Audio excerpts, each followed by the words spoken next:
All right. We are live in effect, you guys. This is the Locker Room Show, and I am pumped up, you guys. I'm pumped up for every show that we got. But the guest that is with us tonight is someone that is family to me. This is someone that I've been in the trenches with. He cares deeply about student athletes, about football players. He knows the game like no other, and we're about to get deep into it tonight. So I see some people already starting to join us, and I want to introduce none other than Mr. Hannibal Naives. How's it going, Playmaker? Man, everything is good, T.Wood. Good to see you, man. I appreciate you having me on. No doubt, man. And you guys that are listening, he's doing big time things. Former NFL player. He was with the NFL as far as a PA rep with the Trust, and now has something special he's doing with athletes that he's going to get into a little bit later. And then, of course, I got none other than my co-host with the most. That's my boy from the Lou. He got the Lou hat on. Oh, man, you got to represent, man. There you go. And that is Q, the guru. What's going on, player? What's going on, Coach? How you feeling, man? I'm feeling good, man. You ready to get into it? Oh, no doubt. It's another wonderful week. There you go. There you go. So you guys see at the bottom of the screen, that's our ticker. Those are the topics that we're covering tonight. This is just for the football families, football players, coaches, parents of players. We love all sports. Everybody on the Locker Room Show tonight has played multiple sports, but you guys know how we get down in the locker room, and it's about getting you ready for the next level. So let's get into it, fellas. The first topic that we got here is Art Briles, and this is someone that basically you guys turned around the Baylor program, and now can't find a job because people don't like his past history. So, Bull, I'll shoot it to you first, man. Do you think that people need a second chance, or you think that him turning a blind eye to the sexual investigations at Baylor says you're done? Man, I mean, it's one of those things where I believe, man, everybody, deserves a second chance. I mean, you look at Ben Roethlisberger and these other guys, man, where, they've had their second chances, their share. I think he could have been a real asset to Grambling. I feel like that if it wasn't a possibility, the deal wouldn't have been on the table. So him reneging on them, I think it goes a little bit deeper behind the scenes that we're not aware of just yet. But they wouldn't have put that deal on the table and put that together at all if it wasn't about to go down. So him reneging on the university, and I do believe he wanted to be there, it's something way deeper than that. It'll surface though. Yeah, I agree. I think it's some powers that be that stepped in there, made that thing happen. I mean, I know Hugh Jackson very well. Just spoke with Hugh Jackson maybe a couple weeks ago, and I know he wouldn't put anything in position and do anything to cause the university or anything for the players, any kind of, so I'm sure it was cleared and it was going through. So some powers that be probably came through and said something, maybe there's things we don't know about, but everybody deserves a second chance. But it's just that I know you have a lot of people listening. I always got to give my 2 cents. I always tell my son, everybody make mistakes, but some mistakes you can't come back from. And it just depends. Yeah. Some people get more leeway than others, and we know how that world works. I mean, some players can get away with other things other players can't get away with. So sometimes it's just, we always hope that we can recover from the mistakes that we make, but sometimes that mistake can be detrimental to you and keep you, from where you got to go. But I mean, I think he deserves a chance. If I don't know all the details of the allegations, I think that stuff should be taken seriously for sure. So if it's deeper than I know, so I don't want to misspeak on that. But sometimes your past or what you do and your behaviors come back.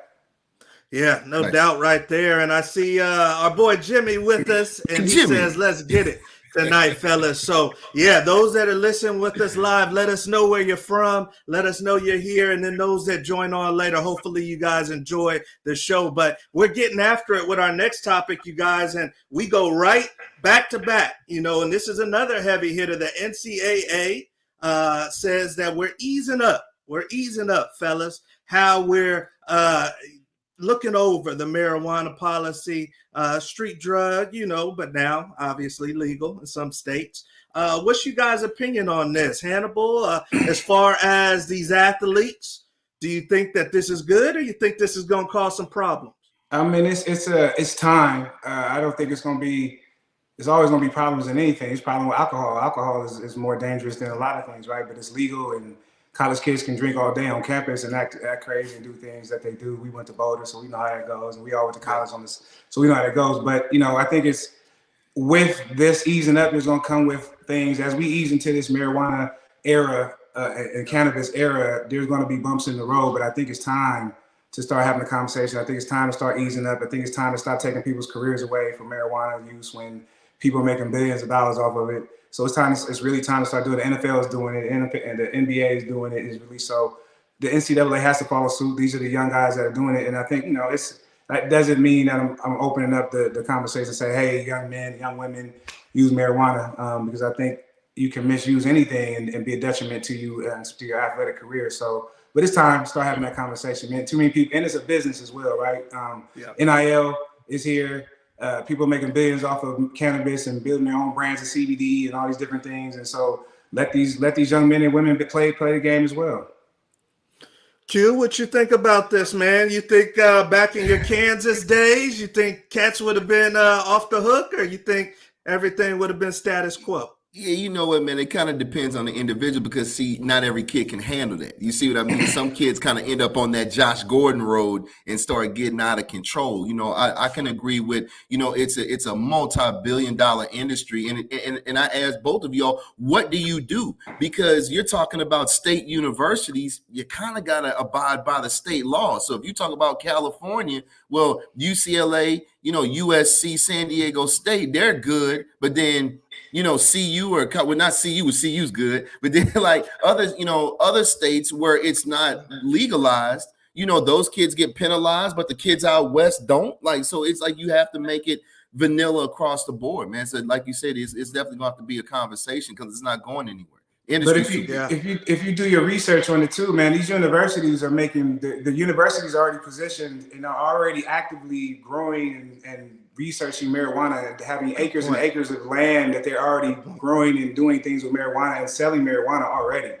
LSU, Southern University, Texas. So it becomes contradictory. These are very big universities that are taking part in this marijuana industry. So why would we ignore the fact that these student athletes are, or whether partaking in it or being involved in the business? I think start teaching them how to use the business side around. I think there's opportunities from the entrepreneur side to start teaching these young men and women this part of the business that's going to be coming in their generation. It's going to be, it's a lot out there. So, I mean, there's universities and there's curriculums that are starting to put backings into teaching young people, young men and women how to take advantage of this business that is growing and booming. So I'd rather see universities take advantage of that instead of penalizing young student athletes. Great point. And we are on to our next topic, you guys. If you're joining us for the first time, I'm Coach T.Wood. Thank you for joining us.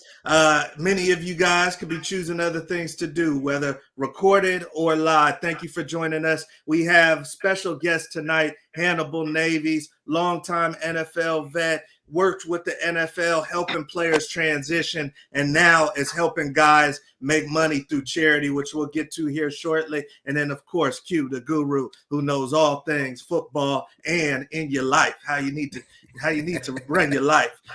Q will get you right. So let's get to the next thing, you guys. And this hits home for you, Hannibal, because you got a young one in the house.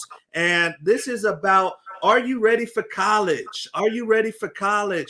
A lot of these young student athletes are about to get shipped off to college. You sign your letter of intent. Q, talk to me a little bit. If you got a young one in the house, how can you kid really tell if that young man is ready to get on a flight and leave the nest? Man, you look back and it's like it's keys. Is he being accountable? Is he doing something as small as his chores around the house? How is he treating his teammates? If he has any siblings, how is he interacting with them? Obviously, his grades, his work ethic. So, all these key points, those boxes need to be checked off before you hop on that bus or that train or however you're going to get to the university, man. So that to me, those are key indicators. That's good, man. And Hannibal, I mean, you got one, maybe 3-4 years. He's going to be signing and getting on out. And it's going to be real for you, man. So what are you going to be peeping as a dad? We got dads that will be watching this, moms. What are you kind of peeping to say, okay, maybe I need to keep him close, or yeah, man, you go anywhere you want. Go across the country. You'll be good. I mean, it really comes down to, I think you mentioned it just a minute ago, is accountability, right? It's how accountable is your child now, right? And it always goes back to my football coaching. The best coaches told me, like, what are you doing when the coach is not watching? Well, how hard are you working when nobody's watching you, right? So if your child is not doing, like you said, cleaning your room and doing the things he needs to do without you watching and micromanaging him, and he's not working hard, like without you having to tell him to do it, then, my child is not ready. You're going to be nervous. Yeah, right. My child is not ready to go to college. Right. So, I mean, we're still working on those things, building those habits. I think, those habits are not built and ingrained in him to do that. And some people, honestly, are never going to be ready for college. You just got to go. You just got to go. And sometimes college gets you into shape. And as you know, T-Wood, we went to Boulder College together. And there's a lot of dudes that fell off the map, which is why I did 360, because some people ain't never going to be. There's nothing you could do at home that's going to have them prepared besides putting them in. And some people flourish and some people drown. True. Yeah. No, good point right there. And that is total facts. And we're going to get to our next one. Sorry, I'm skipping one here. But how to spend the NIL dough. How to spend the NIL dough. Obviously, these young student athletes are able to make money now. And some of them are already millionaires, you guys. Some of them are already millionaires, which is crazy to say. And it's really showing you the value of what these young men and women possess. But talk to me, Hannibal. Young bull comes in the house, pops, I got $100K to do this deal. Is that all his money? Are you in his ear about how to spend that newfound money? What's dad telling his son?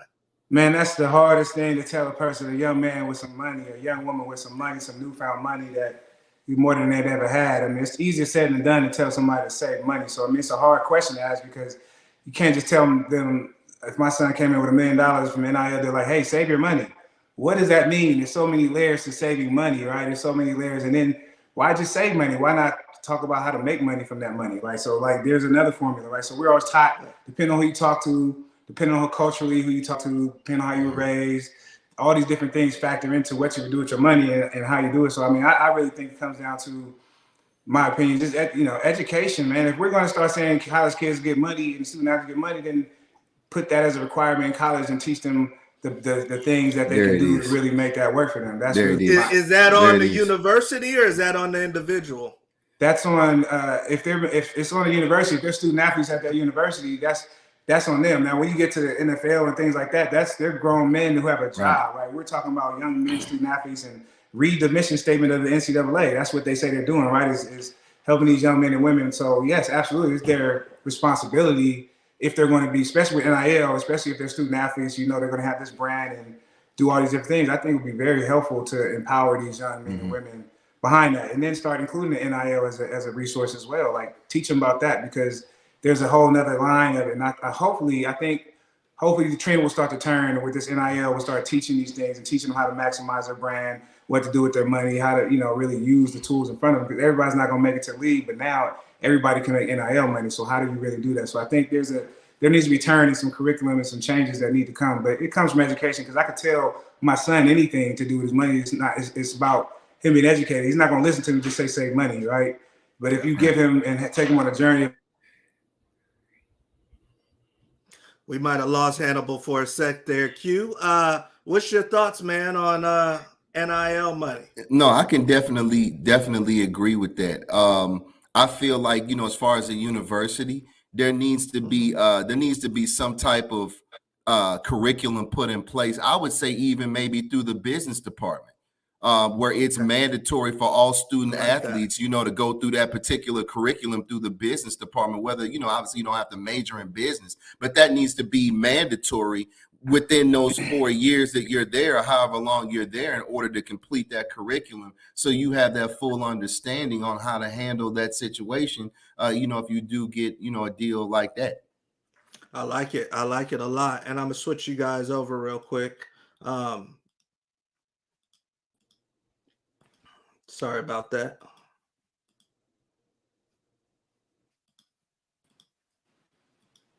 Just want for recording purposes, things in order. But as you guys see, we're live and we're knocking it out in the locker room. So thank you guys for joining us. And as far as our next topic, you guys, we're going to get to the Athletes Charitable. So Hannibal, you've been doing some amazing work, man. And this is kind of in line with the theme of tonight, helping guys learn that it's more than just the X's and O's, you know. And, you know, you went straight from playing ball pretty much into work with the NFLPA, not too much thereafter.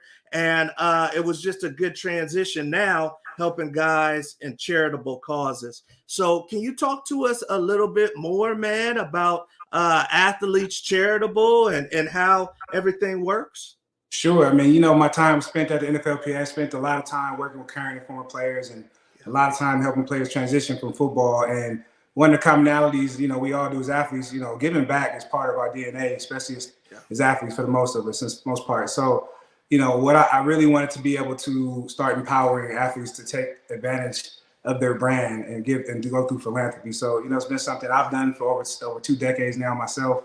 I don't know who I would be, the athlete I would have been without giving back and doing philanthropy. So it's made me the person I am today. And I just know how important it is. Right nowadays, it's also important for your brand. I mean, companies understand that now. Society understands that now. And brand, you know, players are starting to understand I could build my brand by giving back and doing good and not just having to do all these other things. So, you know, me, I've taken a role with a company called United Charitable and building out the you know, division and created this new division called Athletes Charitable. So I won't bore you with all the little details, but what it is able to take existing resources that we have with United Charitable and be able to position them for professional athletes and entertainers and really give them platforms so that they can give back without all the headache and anxiety of having to understand and know all the compliance and the legal work and the, you know, administration, and the taxes and the insurance and the licensing. Like there's a lot that goes with that, right? 501c3 status, right? So these are things that go away where we are able to house athletes under us on our umbrella, let them run programs and let them raise money throughout the country as nonprofit donations and be able to, you know, fulfill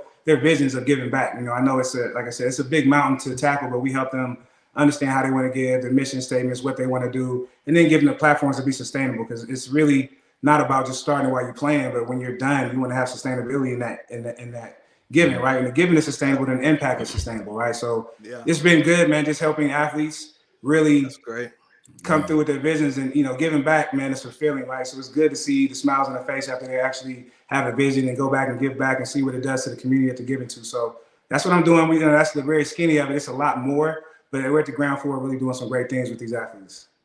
That's amazing work, man. And did somebody kind of tap you on the shoulder and said, hey, you know, you go this route, you know, or because a lot of guys just think on the field, you know, they think coaching, you know, a lot of guys are riding it till the wheels fall off. Was that just moms? Was that, you know, when do you think guys need to start thinking about life after football? You start thinking about life after football the day that you step on the field. I mean, life after sports is the day. I mean, you don't. My son is only 14. It's a very fine balance. I try to play with him and not destroying his dreams, but also letting him know, like, you know, this could be your last game in 8th grade. This could be your last game in 9th grade. Like, we don't, you know, the football. The one thing that's definite in sports is that it ends, right? So if we know that, and we just don't know what time and when that is going to be for every athlete. It could be a year for one athlete. It could be a game for another athlete. It could be 15 years for another athlete, but we don't know what that clock is, right? So we should always be prepared for the end. I mean, honestly, but it's not easy to do. I mean, it's a very mature thing to do, right? To say I'm prepared for the end while I'm playing, right? But it's something that we got to start turning a little mind and saying, you know, that's why NIL is so important, because, like, hey, man, start understanding business and how things work and just your brand and what you can do outside the field, because it now starts to awaken their senses a little bit around making money other ways. Yeah. No, that's big work, and Hannibal is killing it, man, helping people off the field. So hopefully you guys really check out the Athletes Charitable work. And you said United Athletes is the umbrella. United Charitable is our parent organization, and the division that we built specifically for the professional athletes is Athletes Charitable. Nice. So yeah, you guys get on that, and some of you guys eventually might be working hand in hand with Hannibal. So that's big time. We are on, you guys, to the lightning round, and the lightning round. And for those that are joining us for the first time, like Hannibal is, the lightning round, fan favorite. This is where basically we put a guest through a little bit of word association, you guys. So we're going to put our guest, Hannibal Naives, through some word association. We're going to go 60 seconds. He's got 60 seconds to tell us the first thing that comes to his mind when I mention. No, you know, T.Wood, that's dangerous for me, man. You know. I know, but we in the locker room, so the doors closed, and we're gonna be all right. We're gonna get through this. Now, just so you know, hey, it's kind of like the Oklahoma drill, full throttle, verbally. Full ghost. Wait. So you saying word? I gotta say the first thing that comes to my mind. First thing that comes to your mind, unfiltered. We put Shiv through it last week. And a matter of fact, former teammate Cedric Cormier is number one with 9 and 60 seconds. And the winner is getting dinner in a hotel stay in their home state. So you got to try to beat 9. You got 60 seconds, y'all. And I'm going to get my stopwatch ready. Now, for those that don't know, I know that Hannibal was a linebacker in his day, but don't sleep on the wheels, because what did you place in the state in high school? 200, man, listen, right? I was Northern California's 200 meter champion, man. You know, little something. Little something. Yeah. And California ain't a slow state, no, if you're wondering. So let me get to my stopwatch here, and you ready to go? Let's go. All right. So we got sentences. It's up to you, but if you say sentence, it's going to be a little longer. People didn't caught on to that. So we're going to get ready. So we got the stopwatch ready, y'all, and we're getting started now. Mike Singletary. Hall of Famer. Berkeley High, the alma mater. Hannibal Naives. The Carolina Panthers, the ones who drafted you. Where it all started. Brian Cabral, college coach. Man who instilled some character in me. Ray Lewis. Man, one of the best to ever do it. Lambeau Field. One of the best places to play football. Micah Parsons, Dallas Cowboys. Ain't no pass. We'll pass. You rolling down the street. Rolls Royce or Ferrari? Ferrari. No, you gotta go. Rolls Royce. I'm too big. Rolls Royce. 53 seconds. You're hitting the jetway. Jamaica or London? London. And he's done. 60 seconds right there. So we got a pass. Our first ever pass in the locker room. We gave him a home pass. So 1, 2, 3, 4, 5, 6. Pass on Michael Parsons. 7, 8. You're just short. Hey, T, you got him on that one. Hannibal was like, let me get, I don't know, for 500. So there you go, and hopefully you guys enjoyed that. And there's some big ones. You said the best to ever do it with Ray Lewis, and that was a big one. Brian Cabral, shouts out Coach Cabral, someone that had you since you were a teenager, teaching you linebacker. Man. He taught me a lot of little. I didn't always like it, but he gave me some good lessons that I took with me and used throughout my life, man. No doubt, man. And we are on to the audience question, and I think Q's gonna knock this one out for us. Definitely, Hannibal. So for the Q&A, man, question we have for this evening is, when did you know as an athlete when it was time to hang it up? And is there any advice, for these young athletes that are maybe on the fence about should they continue on with their career?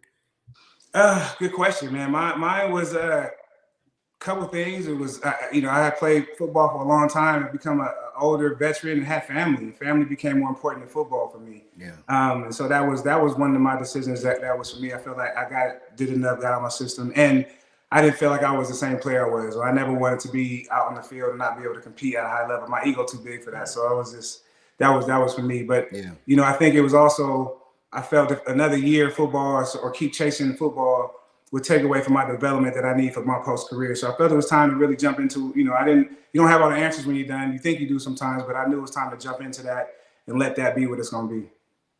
Got you. That's Got big, you. man, Awesome. and a hell of a player. You know, got to see many games firsthand, and you know, I just really commend you, man, as a brother, just putting your arm around me as a Bay Area native. And Hannibal went to Berkeley High, and I went to school in San Francisco at Reardon High. So put his arm around me, man. Some tough love sometimes. Showed me the ropes, and proud of you, man. So thanks for joining us tonight. Too, man. Absolutely, No man. doubt, Thanks for having me, no doubt. fellas. It was a good time.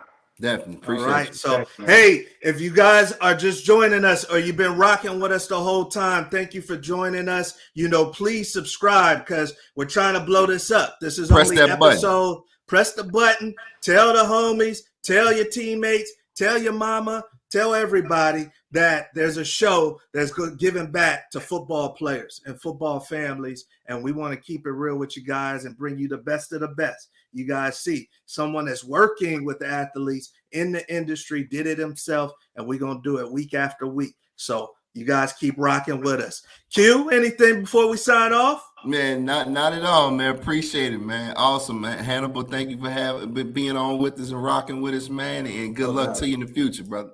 Appreciate it, fellas. Thanks, man. Definitely. All right. Yep. We're signing off, y'all. Have a good one. Peace.